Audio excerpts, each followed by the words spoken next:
आइए प्रसंग की ओर चलें। काटे सी पंख पराख गधरनी, असुमिरी राम की अद्भुत करनी। काटे सी पंख पराख गधरनी, सुमिरी राम की अद्भुत करनी। देखो, रामायण तो हम लोग बहुत दिन से पढ़ रहे हैं, तब से पढ़ रहे हैं जब समझ में नहीं आता था, और आज भी समझ में आता है, ये दावा करना रिश्ता है। सचमुच समझ में नहीं आता तो कोई कोई चौपाइयां विवश कर देती हैं कि यहां आप रुक जाओ। तो उसमें ये चौपाई है, काटे सी पंख पराख गधरनी, असुमिरी राम की अद्भुत करनी। मेरे सामने प्रश्न कई बार आया, ये कैसे जटायु सोच रहे हैं कि राम जी की अद्भुत करनी है। काटा है रावण ने, अब करनी दिख रही है राम जी की। पंख को काट दिया रावण ने, अब उनको दिख रही करनी है तो राम की है। रावण का स्मरण करना चाहिए, रावण ने मेरे पंख काटे लेकिन राम जी की करनी दिखती है। वास्तव में विचार करें, यही भक्त का लक्षण। भक्त का लक्षण यही है, क्योंकि भक्त का स्वभाव होता है, जिसने सब कुछ भगवान को समर्पित कर दिया है, मैं को समर्पित कर दिया है, मेरे को समर्पित कर दिया है, उस भक्त का भाव होता है अब मैं करता नहीं। करता तो आप ही है, जो आप ही सब कुछ करते। दो बातें हमारे यहाँ बड़ी चर्चा होती है, एक कृपा की, एक इच्छा की।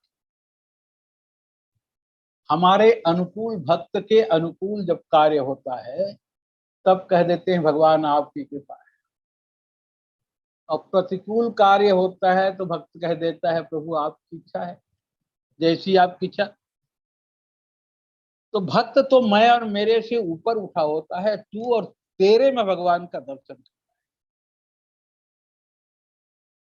इसीलिए भक्तों को लगता है कि करने वाला सिर्फ राम ही है। इसको दूसरे ढंग से भी समझा जा सकता है। हम लोग एक चौपाई बड़े बड़े बड़े प्रेम से पढ़ते हैं, कई बार पढ़ते हैं, ईश्वर अंश जीव अविनाशी। ईश्वर का जीव ईश्वर का अंश है, इसलिए अविनाशी है। अब अंश का क्या अर्थ है? अंश का टुकड़ा नहीं। ईश्वर को टुकड़े टुकड़े में बांट दिया गया हम लोग, ऐसा नहीं है। अंश का अर्थ ही है ईश्वर।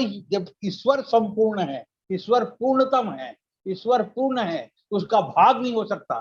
तो जीव भी पूर्ण है, उसको कोई भाग नहीं। तो जीव को किस रूप में देखना चाहिए? क्या मैं भगवान इस रूप में देखे? मैं ईश्वर का अंश हूं, तो मैं ईश्वर हूं इस रूप में देखे? तब भगवान हनुमान जी को कहते हैं इस रूप में मत देख। तब किस रूप में देखो? सो अनन्य जाके असी मति न टरई हनुमंत, मैं सेवक सचराचर रूप स्वामी भगवंत। मैं सेवक हूं ये भाव आनी चाहिए।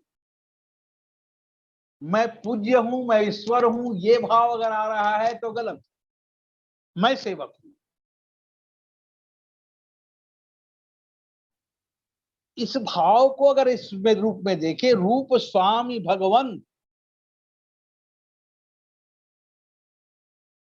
इस दृष्टि से देखा जाए, या मैं कहूंगा जटायु जी ने इसी दृष्टि से देखा, तभी उन्हें लगा काटे सिपंग परा खग धरनी, असुमिरी राम की अद्भुत करनी। भगवान शंकर ने देखा पार्वती भगवान की परीक्षा लेने गई है, वापस आती है तो पूछते हैं भगवान शंकर जी कि पार्वती तुमने परीक्षा लिया? बोले हाँ। कैसे परीक्षा? बोले नहीं महाराज, मैं कब परीक्षा लेती। पर भगवान शंकर जान जाते हैं कि परीक्षा लेकर के आई है। अब क्या परीक्षा ली है? तो परम सत्य के सामने परम असत्य लेकर गई है। राम जी है परम सत्य, और परम सत्य के सामने परम असत्य लेके गई हैं, और विश्वास के सामने विश्वासघात लेके। शंकर जी हैं विश्वास, अब शंकर जी के सामने आई तब सच ही नहीं बोल रही हैं, विश्वास से ही विश्वासघात घात कर रही हैं। कछु न परीक्षा लीन गोसाई, अकिन्ह प्रणाम तुम्हारे ही नाई। शंकर जी ने देखा कि सती कपट कर रही है, सती असत्य बोल रही है, सती छल कर रही है। क्यों क्यों कर रही है ऐसा? तब तब उत्तर क्या मिला? सती कुछ नहीं कर रही है। इसीलिए बाद में अब आगे जाके कहा है शंकर जी ने, परम पवित्र न जाय तजी। सती कुछ नहीं कर रही है, सती से कराया जा रहा है। बहुरी राम, भगवान शंकर ने देखा सती कुछ नहीं कर रही, सती से कराया जा रहा है। और करने वाला कराने वाला कौन? तो बहुरी राम माया ही सिरुनावा, अप्रेरी सती जय झूठ कहावा। माया झूठ बोलवा रही है। सती भगवान के माया के वशीभूत है। तो भगवान शंकर विचार करते अब मैं क्या करूं? तो हरि इच्छा भावी बलवाना, हृदय विचारत शंभु सुजाना। भगवान की इच्छा है। और भगवान की इच्छा का अर्थ जो जटायु जी कह रहे हैं, सुमिरी राम के अद्भुत करनी, मेटी न जाई राम रजाई। इसीलिए तुरंत भगवान शंकर फैसला कर लेते हैं, ओ यही सोई जो राम रची राखा, को करी तरक बढ़ा वही साखा। और इसी को जटायु जी समझ जाते। अगर मंथरा जैसे होते तब तुरंत भगवान को कहते करत ईस फल अनईस पावा। ये क्या है? मैंने तो अच्छा काम किया। जब लक्ष्मण जी के छोटे भाई ने कुबर फूटे टूट कपारू, तब कहा मैंने अच्छा किया है, फल बुरा क्यों मिला? ऐसा नहीं। जटायु जी तो कहते हैं प्रभु आपकी हाँ है तो मेरी भी हाँ है, जैसा आप चाहे। जटायु जी सोच लेते रावण की क्या मजाल जो एक घाव कर सके, रावण की क्या मजाल जो एक घाव कर सके, कृपा की है कमाल जिन्होंने घाव कर दिया। घाव किसने किया? रावण ने? कृपा ने। अब राम ने ऐसा क्यों किया? सुमिरी राम के अद्भुत करनी। अद्भुत क्या? जो समझ में ना आए वो अद्भुत।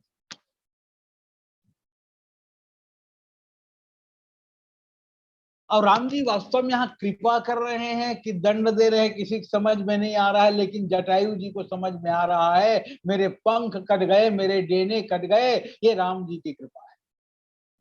सुमिरी राम के अद्भुत करनी।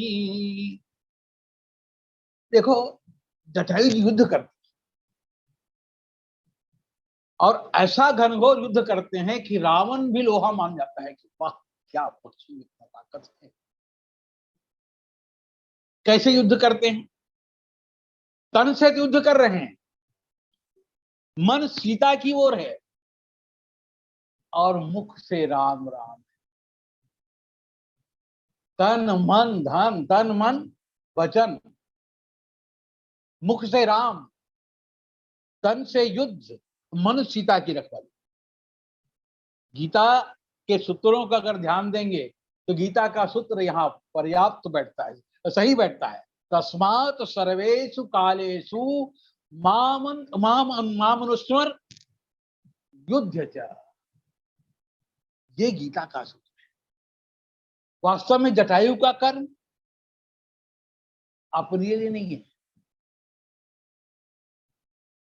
स्वार्थ विहित कर्म है। अपने लिए नहीं लड़ रहे हैं।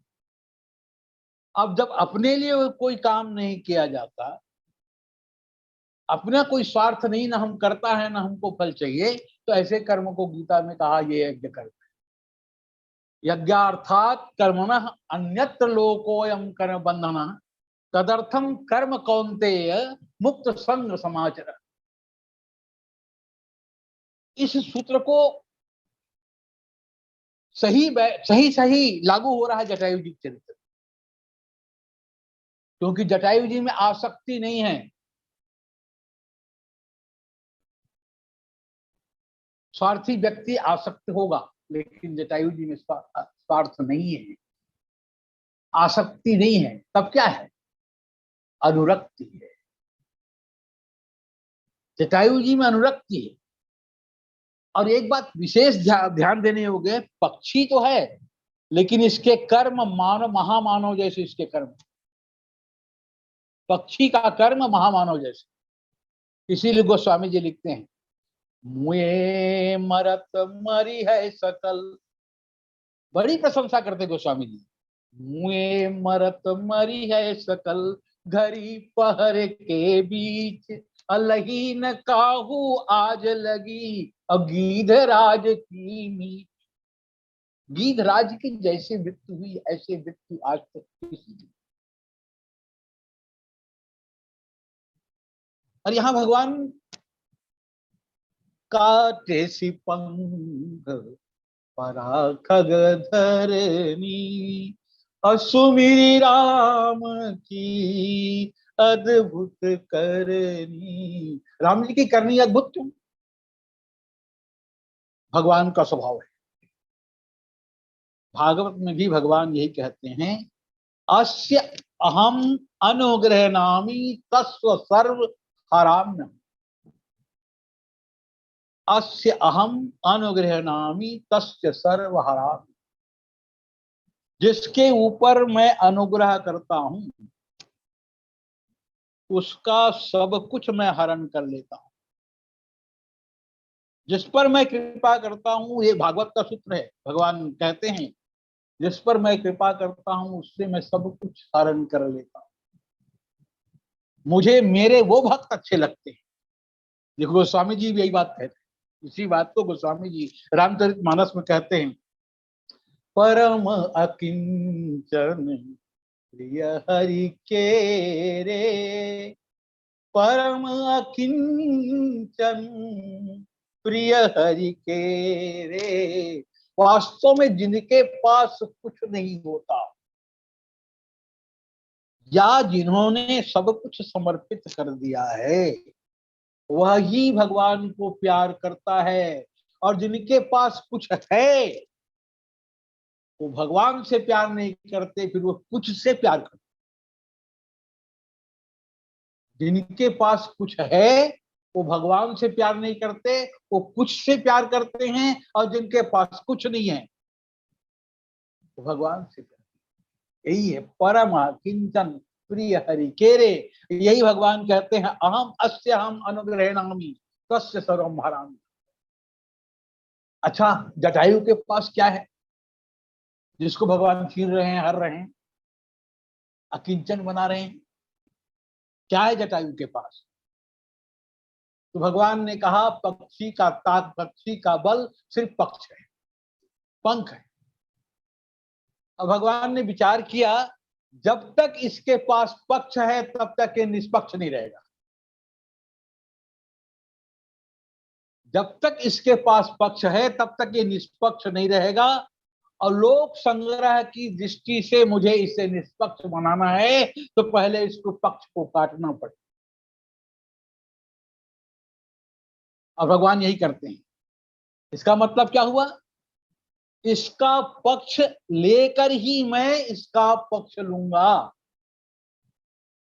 इसका पक्ष छीन कर ही मैं इसका पक्ष लूंगा। रावण ने पंख काटे, क्या रहा जटायु के पास? कुछ नहीं, उड़ने का भी सामर्थ्य खो दिया, इसीलिए परा ऐसा कहा। जैसे ही पंख कटा बच से गिर गया वो।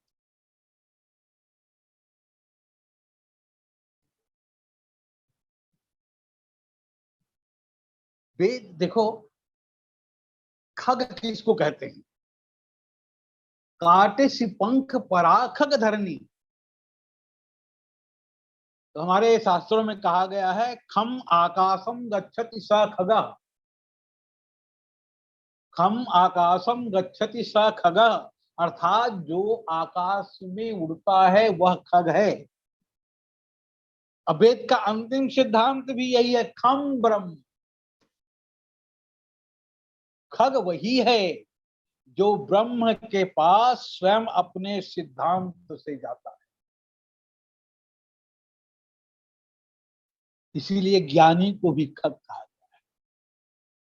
भगवान ने विचार किया इसका ज्ञान रूपी पक्ष काट दिया जाए। पहले ज्ञान कटेगा, क्योंकि बिना भक्ति के भगवान स्वीकार नहीं करेंगे। सगुण ब्रह्म है, इसलिए ज्ञान के पंख काट दिए। देखो शास्त्र में एक बात और कहा गया है, ज्ञान को आकाश माना गया है और भक्ति को धरती माना गया है। ज्ञान को आकाश कहा गया है, धरती को भक्ति कहा गया है। और संकेत रामचरितमानस में यही है, ज्ञान अगम व्यूह अनेका साधन कठिन न मन कहूं टेका। जैसे आकाश ज्ञान का प्रतीक है, कोई सहारा नहीं। अब भक्ति, धरती भक्ति का प्रतीक है, यहां सहारा है। ज्ञान कब तक आकाश में लटका रहेगा? ज्ञान में भी मन को सहारा, भक्ति में सहारा है। ज्ञान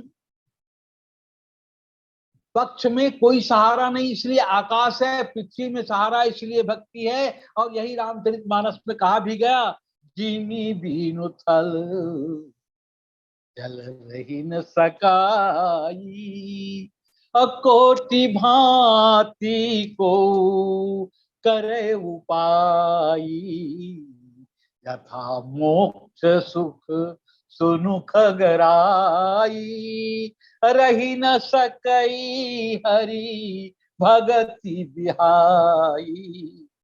जिस प्रकार जल स्थल के बिना नहीं रह सकता, उसी प्रकार भक्ति के बिना मुक्ति नहीं रह सकती। इसीलिए मुक्ति को भक्ति की दासी कहा गया। मुक्ति जल है, और कहां बरसेगा? तो धरती रूपी स्थल में ही बरसेगा। मुक्ति का जल बरसेगा, धरती रूपी स्थल में बरसेगा। और आकाश में जब तक ज्ञान निराधार होकर उड़ेगा तब तक बेआधार रहेगा। इसलिए भगवान ने उसके पंख को काट दिया, आधार दे दिया, भक्ति का आधार दे दिया। ज्ञान का जल जो आकाश से गिरता है स्वच्छ हो सकता है, डिस्टिल वाटर का काम कर सकता है वो जल, शुद्ध जल, पर महाराज पीने में मजा नहीं आएगा, मीठा मधुर और शीतल नहीं होगा। जब वही जल धरती पे आता है, धरती के अंदर समाता है, अब उस जल को और धरती को खोद कर जब हम जल निकालते हैं, वो जल मधुर होगा और शीतल होगा। जल तो वही है। जब तक भक्ति की मिठास नहीं रही,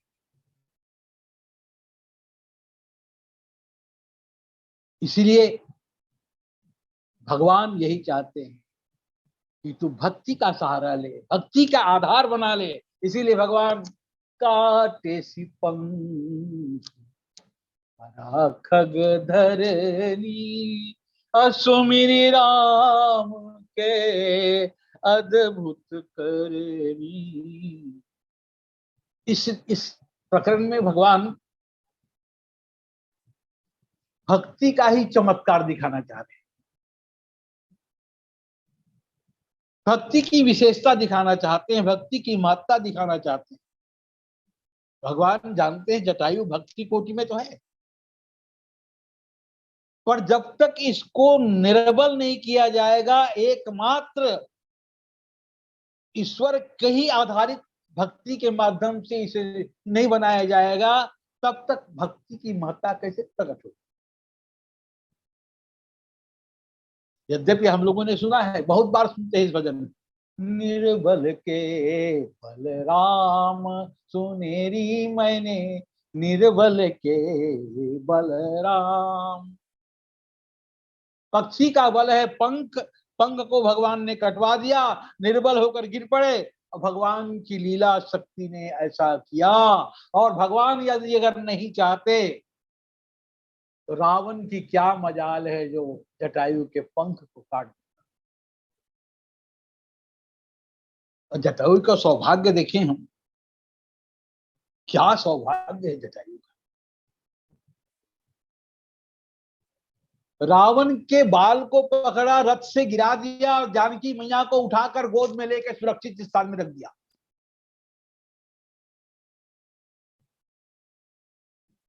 जानकी मैया को गोद में लेने का सौभाग्य जटायु को प्राप्त हुआ। रावण को तो बाल पकड़ के गिरा दिया, और जानकी मैया के अपने दोनों पैरों से उठा लिया, मानो गोद में ले लिया और सुरक्षित रख दिया। जो सौभाग्य जनक जी को मिला गोद में बिठाने का, जो सौभाग्य महाराज दशरथ को मिला गोद में बिठाने का, जो सौभाग्य महारानी कौशल्या को मिला, जो सौभाग्य माता सुनैना को मिला, ये सौभाग्य जटायु को भी मिला। सीता जी को गोद में बिठाने का परिणाम हुआ कि राम जी स्वयं जटायु को गोद में बिठाते हैं। और जब तक पंख अगर नहीं कटे होते तो जटायु जी तो भगवान गोद में नहीं लेते, इसीलिए काटे सी पंख बड़ा खगधरनी अश्वमेरी राम के अद्भुत करनी, गीध को गोद में राखी कृपा निधि, नैन सरोजन में भरी भारी, बारही बार सोधारत अंग, और जटायु की धूरी जटान सोधारी। भगवान देखो जटायु की सौभाग्य की बात हो रही है, कट गया पंख, पड़े हैं जमीन पर, राम राम राम राम कह, आग बंद है, पर राम जी को जटायु ने नहीं देखा,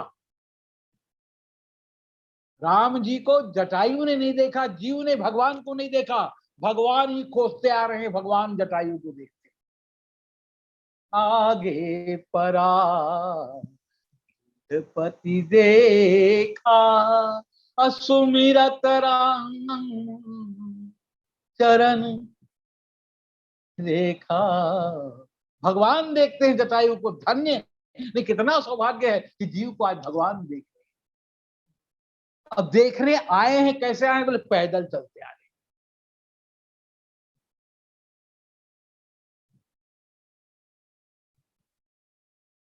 अब जिन्हें राम जी देख लें उनके भाग्य की चर्चा तो कैसे किया जा सकता है।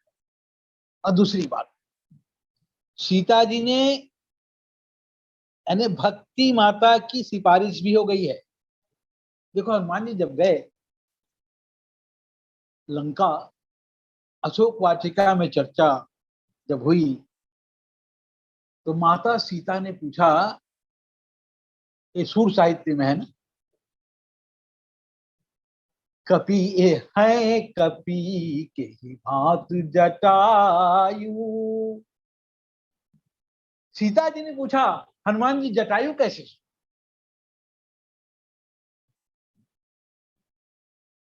फिर कहा सुनो हनुमान, अगर किसी कारण से मैं प्रभु के आते तक नहीं रही, वो मुझे नहीं प्राप्त कर सके, जीवित नहीं रही मैं, तब प्रभु से कहना कि सम्मान पूर्वक रथ में बिठाकर जटायु को अयोध्या ले जाएं, जटायु को सम्मान पूर्वक रथ में बिठाकर अयोध्या ले जाएं और अयोध्या के आसन पर, सिंहासन पर जटायु के बिठाकर उनकी सेवा करें। मेरी इच्छा थी लेकिन संभवतः मैं नहीं कर पाऊंगा। सिंहासन बैठारी गीध करती सब दुख दूर, मेरो एको परे न पूर, जटायु को सिंहासन पर बिठाती, उनकी सेवा करती। अब जब लंका विजय के पश्चात राम विमान में बैठ के जा रहे हैं तो माता सीता ने पूछा जटायु,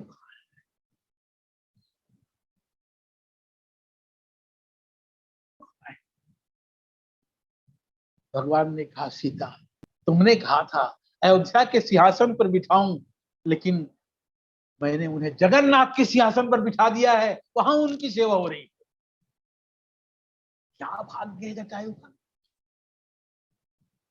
काटे सी पंख पराखग धरनी, सुमिरी राम की अद्भुत करनी, काटे सी पंख। लोग द्वापर की तुलना त्रेता से कर देते, नारी परिरक्षण के मामले में भीष्म और जटायु की तुलना करते।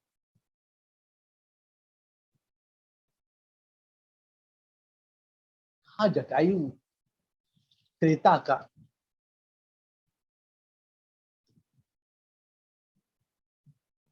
राम भक्त त्रेता का है। सीता जी के रक्षा के लिए रावण जैसे बरिबंड योद्धा से भिड़ जाता है, नारीशील की रक्षा के लिए, जिसे खोजते हुए राम आते हैं, अविरल भक्ति का दान कर। ये पक्षी है। भीष्म महामानव कहलाते, महायोद्धा, महामानव, देवव्रत भीष्म। प्रतिज्ञा को भीष्म प्रतिज्ञा कहते। जहां जुआ हो रहा था, वहां द्रौपदी को जब पकड़ के लाया गया, द्रौपदी पूछती है, मैं इस वंश की कुल वधू हूं, क्या मुझे जुए पे हारा गया ठीक था? ठीक है, अगर ठीक है तो मैं, मेरे पति अपने आप को हारने के बाद मुझे हारते हैं कि मुझे हारने के बाद अपने आप को हारते हैं? और क्या ये न्याय है? एक कुल वधू को इस प्रकार सभा में घसीटा जाए? भीष्म चुप हो जाए, भीष्म को जवाब नहीं देते, मुंह खो जाते हैं, सर झुका के बैठ जाते हैं। तब कह सकते हैं वो पक्षी अच्छा, त्रेता का, जिन्होंने सीता की दूर से ही देख लिया कौन है ये। सीता जब चिल्लाई तो दूर से ही सुन लिया, रघुकुल तिलक नारी पहचानी, और वहीं से आवाज दे रहे हैं, सीते पुत्री करस जनि त्रासा, करी हूं जात उधान कर नासा।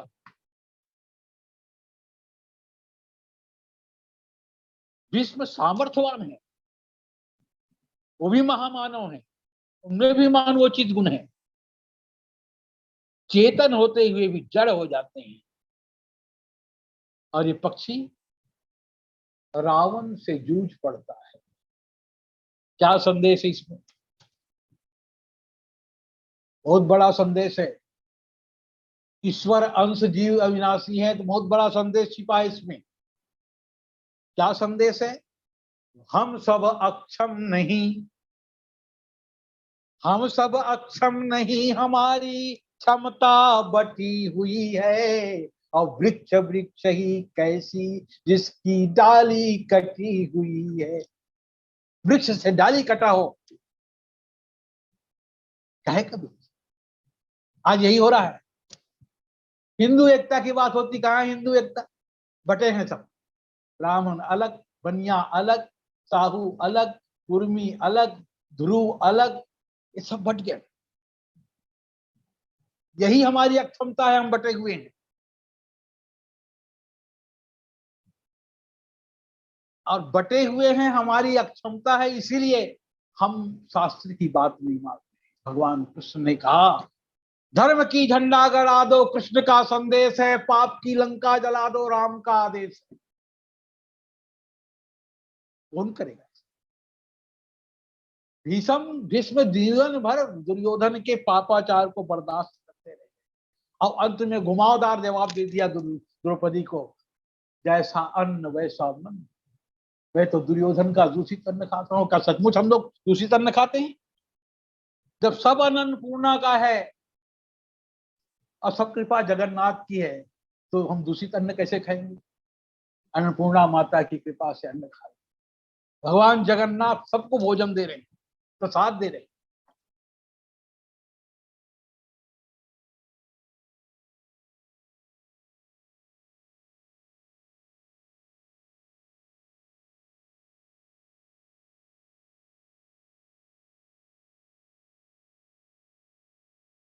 सर सैया पर 58 दिन भीष्म पड़े रहे, अपरिमित दर्द को सहते रहे।